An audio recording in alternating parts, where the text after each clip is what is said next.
Caribbean समुद्राच्या मधोमध एक कुटुंब त्यांच्या जहाजावर सुट्टी घालवत असते.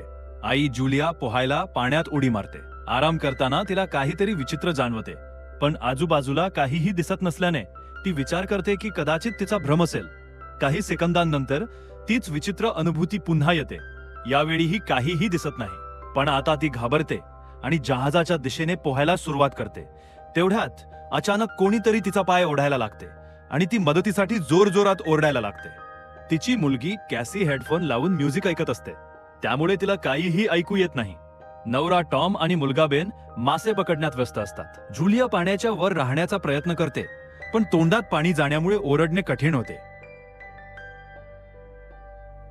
थोड्या वेळाने टॉमला जाणवते की बराच वेळ झाला त्याने जुलियाला पाहिले नाही. तो जहाजावर तिला शोधतो आणि मग आपल्या पत्नीला धोक्यात पाहून घेतो.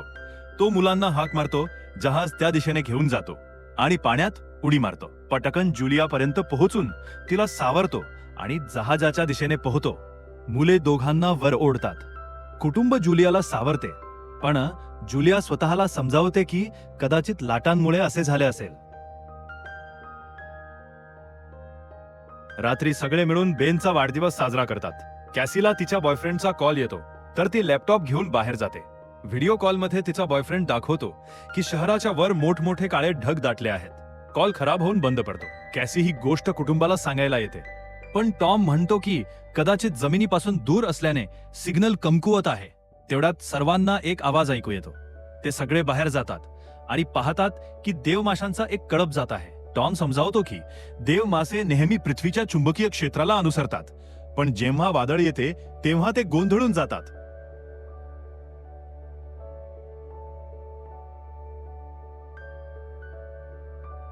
अचानक जहाज जोराने हलते आणि बेन पडतो. टॉमाला काळजी वाटते की कुठे जहाजाला नुकसान तर झाले नाही, म्हणून तो पाण्यात डुबकी मारून खाली तपासायला जातो. काही वेळाने तो वर येतो, पण त्याच्या खांद्यावर एक मोठी जखम असते. जुलिया लगेच त्याची जखम शिवते. टॉम सांगतो की पाण्याच्या आत त्याला असे वाटले की त्याच्या मागे कोणीतरी खूप मोठा प्राणी होता, पण जेव्हा त्याने वळून पाहिले तेव्हा पंख्याला लागून जखम झाली. तो म्हणतो की जी काहीही गोष्ट होती ती खूप मोठी होती. टॉमला जहाजावर बरेच नुकसान दिसते, त्यामुळे त्यांना मदत बोलवावी लागते. जुलिया वारंवार रेडिओवर प्रयत्न करते. कॅसी फोनवर सिग्नल शोधते, पण काहीही काम करत नाही. तेवढ्यात कॅसीला एक विचित्र प्राणी दिसतो आणि ती किंचाळते, पण तो फक्त बेन असतो, जो मास्क घालून मजा करत असतो. काही वेळाने जहाज पूर्णपणे बंद होते आणि समुद्राच्या मधोमध अडकते. जुलिया रेडिओमध्ये एक आवाज ऐकते, पण आवाज इतका खराब असतो की तिला काही समजत नाही. टॉम कुटुंबाला सांगतो की त्यांच्याकडे फक्त 4 दिवसांचे खाणेपाणी शिल्लक आहे आणि आता त्यांना एखाद्या मासेमारी बोटीची वाट पाहावी लागेल. अचानक रडारवर काहीतरी दिसायला लागते आणि कुटुंबाला एक विचित्र आवाज ऐकू येतो. सगळे धावत बाहेर येतात आणि आश्चर्याने पाहतात की अनेक उल्कापिंड जमिनीवर पडत आहेत. जिथे जिथे उल्कापिंड पडतात तिथे मोठे स्फोट होतात. एक उल्कापिंड पाण्यात त्यांच्याजवळ पडतो, तर टॉम लगेच जहाज चालवण्याचा प्रयत्न करतो. इंजिन कठीणाईने चालते, पण तेवढ्यात आणखी एक उल्कापिंड त्या भागाला धडकतो. कुटुंब भीतीने एकमेकांना घट्ट पकडते. तेवढ्यात टॉमला समजते की जे आगीचे गोळे पडत आहेत ते उल्कापिंड नाहीत. त्याचवेळी बेन पाहतो की जहाजातून धूर निघत आहे. टॉम तपासतो आणि खात्री होते की इंजिन खराब झाले आहे. वारा जोरात वाहायला लागतो, तर कुटुंब जहाजाच्या आत लपते. हे लक्षात न घेता की दिशादर्शक यंत्र खूप वेगाने फिरत आहे. जहाज जोरजोरात हालायला लागते. बेन पुन्हा पडतो आणि यावेळी त्याला दुखापतही होते. लाटा वेगाने जहाजाला आदळत असतात. टॉम धडपडत बाहेर जातो आणि जीवरक्षक जॅकेट्स घेऊन येतो. तेवढ्यात वीज जाते. टॉम लगेच मुख्य स्विच दाबतो आणि दिवे परत येतात. त्यावेळी बेन लक्षात घेतो की जुलियाच्या नाकातून रक्त वाहत आहे. जुलियाला चक्कर येऊ लागतात, तर कॅसी ओटीपाशी जाऊन उलटी करते. टॉम रेडिओ वापरण्याचा प्रयत्न करत राहतो, पण सिग्नल मिळत नाही. अचानक एक तीव्र कर्णकर्कश आवाज येतो आणि वारा आणखी जोरदार होतो. जुलिया दरवाजे बंद करण्याचा प्रयत्न करते, पण एक झडप उघडतो आणि वारा खिडक्या फोडायला लागतो. टॉम एक भडक बाण पेटवतो आणि थोड्याच वेळात अंधार पसरतो. दुसऱ्या दिवशी सकाळी कुटुंब अचंब्याने उठते की ते वादळापासून वाचले आहेत. पण जहाज अर्धे उद्ध्वस्त झालेले असते. जेव्हा ते बाहेर येतात तेव्हा पाहतात की समुद्राचे पाणी नाहीसे झाले आहे आणि जहाज आता जमिनीवर अडकले आहे. कॅसी सिग्नल तपासते, पण नेटवर्क पूर्णपणे बंद असते. बेन 2 मेलेल्या खेकड्यांशी खेळायला लागतो. टॉम दिशादर्शक यंत्र तपासतो आणि पाहतो की ते उलटे झाले आहे. असे शेवटच्या वेळी 7 लाख वर्षांपूर्वी झाले होते. कॅसीला वाटते की तिचा बॉयफ्रेंड मरण पावला असेल आणि ती खूप कोसळते. जेव्हा जुलिया तिला समजावायला येते तेव्हा कॅसी तिला दूर करते. जुलिया आणि टॉम उरलेला साठा तपासतात. बेन त्याचे वाढदिवसाचे फुगे एका दगडाला बांधतो, म्हणजे कदाचित एखादा जिवंत वाचलेला माणूस ते पाहिल. टॉम पुन्हा रेडिओ वापरण्याचा प्रयत्न करतो आणि यावेळी एका माणसाशी संपर्क होतो. त्याचे नाव असते आणि तो एका पाणबुडीचा कर्णधार असतो. त्याची पाणबुडी पण जमिनीवर अडकली आहे. तो सांगतो की पृथ्वीचे चुंबकीय ध्रुव उलटे झाले आहेत, त्यामुळे महासागर मागे गेला आहे आणि जमीन बुडाली आहे. तो म्हणतो की त्याने अजून कोणताही जिवंत माणूस पाहिला नाही आणि संपर्क यंत्रणा पूर्णपणे बंद झाल्या आहेत. तो पुढे असेही सांगतो की ध्रुव पुन्हा उलटे होतील आणि कदाचित एका आठवड्यात समुद्र परत येईल. तो कुटुंबाला सावध करतो की जितके शक्य असेल तितके उंच ठिकाणी चढत जा, कारण जेव्हा पाणी परत येईल तेव्हा ते खूप धोकादायक असेल. तो सांगतो की त्याचा साथीदार अपघातात मरण पावला आणि पाणबुडीत फक्त 3 जणांसाठीच जागा आहे. जुलिया आणि टॉम त्याला विनवतात की कृपया आमच्या मुलांना वाचवा. तो त्यांना आपले ठिकाण सांगतो. टॉम हिशेब करतो की पाणबुडीपर्यंत पोहोचायला 2 ते 3 दिवस लागतील. तो कुटुंबाला म्हणतो, आज रात्री चांगले आराम करा, उद्या सकाळी आपण निघू. दुसऱ्या दिवशी सकाळी कुटुंब सामान भरत असते. तेवढ्यात टॉमला जवळ काहीतरी हलताना दिसते. तो एक लंगडा माणूस असतो ज्याच्या हातात भाला असतो आणि सोबत एक कुत्रा सतत भुंकत असतो. टॉम त्याच्या जवळ जातो आणि त्याला पाण्याची बाटली देतो, पण तो माणूस काहीतरी अशा भाषेत बोलतो जी टॉमला समजत नाही. पाणी प्यायल्यानंतर तो अनोळखी माणूस अचानक टॉमच्या डोक्यावर बाटली मारतो आणि चेहऱ्यावर जोराची लाथ मारतो. जुलिया भीतीने पळते, पण तोपर्यंत उशीर झालेला असतो. त्या माणसाने टॉमच्या पोटात भाला खुपसलेला असतो. टॉम काही क्षण तडफडतो आणि मग तो त्याचा गळाही कापतो. मग तो माणूस जुलियाच्या मागे धावतो आणि तिच्यावर भाला फेकतो, ज्यामुळे तिच्या खांद्याला दुखापत होते. जुलिया वेदना सहन करत जहाजाच्या आत धावते आणि मुलांना म्हणते लपून जा. ती दरवाजा लॉक करते. कॅसी आणि बेन सोफ्याच्या आत घुसतात. जुलिया त्यांना भुडकबाण बंदूक देते आणि स्वतः एक चाकू घेऊन बाथरूम मध्ये लपते. तो माणूस दरवाजाला जोरजोरात धक्के मारतो आणि शेवटी आत घुसतो. प्रथम तो थोडे खाणे उचलतो आणि मग जहाजात इकडे तिकडे शोधायला लागतो. मग बाथरूमच्या दिशेने जातो, पण जुलिया चतुराईने एका छोट्या छिद्रातून बाहेर निसटते. तो माणूस विचार करतो की जुलिया पळून गेली, पण जशी ती हळूच बाहेर निघायला लागते त्याचा कुत्रा तिला पाहतो आणि भुंकायला लागतो. कुत्रा तिच्यावर झेपावतो तर जुलिया चाकूने त्याला ठार करते. कुत्र्याचा आवाज ऐकून तो माणूस बाहेर येतो आणि आपल्या कुत्र्याचा मृतदेह पाहून संतापतो. दरम्यान जुलिया जहाजाच्या दुसऱ्या बाजूने आत जाण्याचा प्रयत्न करते. ती वर चढून तुटलेल्या खिडकीतून आत शिरायला लागते, पण तो माणूस आधीच तिथे पोहोचतो. तो तिला पकडून जोराचा ठोसा मारतो, त्यामुळे ती खाली पडते. जुलिया फर्निचर पकडून वाचण्याचा प्रयत्न करते, पण तो माणूस तिला लाथ मारून दूर फेकतो. मग तो तिच्या मनगटावर पाय ठेवतो, म्हणजे ती चाकू सोडावा, आणि मग तिचे केस पकडून तिचा चेहरा जमिनीवर आपटतो आणि सोफ्यावर फेकून तिचा गळा दाबायला लागतो. मुले हे सगळे पाहत असतात. कॅसी बाहेर निघून बडकबाण बंदूक चालवते, जी सरळ त्या माणसाला लागते. तो जळत उठतो आणि जहाजात आग पसरायला लागते. मुले लगेच पळतात, पण जुलिया परत येते. ती त्याला एक लाथ मारून पाडते. नकाशा आणि बॅग उचलते आणि तिथून पळून जाते.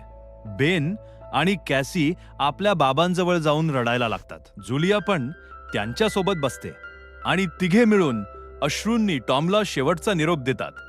तेवढ्यात तो भयानक माणूस पुन्हा जहाजातून बाहेर निघतो, तर कुटुंब पुन्हा पळायला लागते.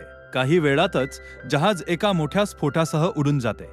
थोडे अंतर चालल्यानंतर ते एका छोट्या झऱ्याजवळ थांबतात, म्हणजे थोडा आराम करता येईल. कॅसी विचार करते की कदाचित तो वेडा माणूस त्यांच्याजवळ फुगे पाहून आला असेल. हे ऐकून बेन स्वतःला दोषी मानायला लागतो. जुलिया त्याला समजावते की यात त्याची कोणतीही चूक नव्हती आणि सगळ्यांना पुढे जायला सांगते, कारण तो माणूस अजूनही त्यांच्या मागावर आहे. रस्त्यात एका छोट्या तलावाजवळ बेन एक मेलेला घातक शार्क पाहून आश्चर्यचकित होतो. तेवढ्यात जुलिया लक्षात घेते की तो माणूस पुन्हा त्यांच्या जवळ पोहोचणार आहे. सगळे धावायला लागतात आणि एका वाळूच्या ढिगाऱ्यातून खाली पडतात, जिथे त्यांना विषारी कचरा दिसतो. कुटुंब सावधपणे तो पार करते आणि वाटते की त्यांनी त्या माणसाचा पाठलाग झुगारला आहे. चालता चालता त्यांना मोठमोठे मेलेले सागरी प्राणी आणि समुद्राच्या तळाशी साचलेले सगळे प्लास्टिक दिसायला लागते. बेन हळूहळू चालायला लागतो, तर जुलियाला समजते की तो पाण्याअभावी थकला आहे. ती सगळ्यांना थांबायला सांगते. जेव्हा ती पाण्याची बाटली पाहते तेव्हा तिला धक्का बसतो. बाटलीत पाणी जवळजवळ संपलेले असते. कॅसीला कळते की कदाचित तिने बाटली नीट बंद केली नव्हती. जुलिया रागाने ओरडते की तिच्या निष्काळजीपणामुळे पाणी संपले. कॅसी उत्तर देते, काय फरक पडतो, तरीही आपण वाचणार नाही. दोघींमध्ये मोठा वाद होतो. तरीही कुटुंब पुढे चालत राहते. काही वेळाने त्यांना एक कोसळलेले विमान सापडते. आत काहीतरी हलताना पाहून सगळे घाबरतात, पण ते फक्त काही पक्षी असतात. कुटुंब ठरवते की रात्र इथेच विमानाच्या आत घालवायची. ते थोडेसे खाणे वाटून घेतात आणि जुलियाला टॉमच्या जॅकेटमध्ये कुटुंबाचा एक फोटो सापडतो. तो पाहून तिचे मन भरून येते. कॅसी विचारते, आई, तुमची आणि बाबांची प्रेम कहाणी काय होती? जुलिया हसून सांगते, टॉम दवाखान्यात माझा रुग्ण होता. मग एके दिवशी त्यांनी फुले आणि एक सुंदर कविता देऊन आपले प्रेम व्यक्त केले होते. रात्रीच्या मध्यभागी कॅसी विमानातून बाहेर जाते. तेवढ्यात तो भयानक माणूस तिला मागून पकडण्याचा प्रयत्न करतो, पण जुलिया अचानक मागून त्याच्यावर तुटून पडते आणि वारंवार चाकूने वार करून त्याला ठार करते. कॅसी आपल्या आईला मिठी मारून शांत करते. दुसऱ्या दिवशी सकाळी त्या माणसाच्या मृतदेहावर किडे गोळा झालेले असतात. कुटुंब लक्षात घेते की त्याच्या शरीरावर अनेक चाव्याच्या खुणा आहेत. म्हणजे या भागात कोणता तरी धोकादायक प्राणी लपलेला आहे. जसे ते तिथून निघतात, खेकडे त्याच्या तोंडातून बाहेर येतात. काही तासांनंतर जुलिया आणि कॅसी नकाशा पाहत असतात, पण बेन हळूच पुढे निघून जातो. जुलिया ओरडते, थांब, पण बेन एका तलावात वाकून पाणी प्यायला लागतो. जुलिया लगेच त्याला ओढून बाहेर काढते आणि समजावते की अनोळखी पाणी त्याला आजारी करू शकते. ऊन खूप कडक असते, तर कुटुंब आपली डोकी कपड्यांनी झाकते. बेनला चक्कर येऊ लागतात. तेवढ्यात त्यांना काही जुन्या खुर्च्या सापडतात आणि जुलिया आणि कॅसी त्यांच्यापासून एक तात्पुरती निवारा बनवतात. जुलिया बेनला इंजेक्शन देते आणि ठरवते की ती रात्र तिथेच घालवायची. सकाळी जुलिया एका विचित्र आवाजाने जागी होते. बाहेर जाऊन पाहते तर खेकड्यांचा एक मोठा कळप त्यांच्या दिशेने येत असतो. ती लगेच मुलांना उठवते आणि तिघे पळायला सुरुवात करतात. पळता पळता त्यांना एक मोठे मालवाहू जहाज दिसते. तिथे 3 कर्मचारी जिवंत असतात. एक स्त्री त्यांना मदत करू इच्छिते, पण बाकीचे 2 माणसे नकार देतात आणि तिघांना कुटुंबाला बाहेर सोडून कंटेनर आतून बंद करतात. खेकडे जवळ येतात.